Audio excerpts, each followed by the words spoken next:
శ్రీమతే రామానుజన్ అందరికీ దాసోహమండి. ఈరోజు ధనుర్మాసంలో 20వ రోజు.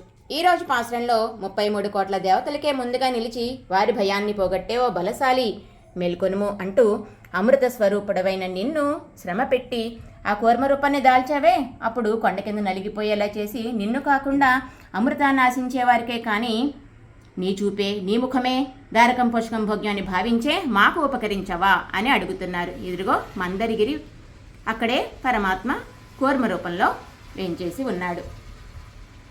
మాకోసమేమి నువ్వు కొండను మొయ్యక్కర్లేదయ్యా, నీవు నిద్ర నుండి లెగిస్తే చాలు, ఆ లెగిచేటప్పుడు నీ దివ్య ముఖమండల సౌందర్యం మేము దర్శించేలా చెయ్యి అంటూ కృష్ణుని మేల్కొల్పుతూ ఇంకా అర్చామూర్తి కొండల్ని ఆశ్రయించి ఉన్నాడు అంటున్నారు. అర్చామూర్తి అయిన తిరువేంగడముడియాన్ ఆయన 7 కొండల మధ్యలో వేయించేసి ఉన్నాడు.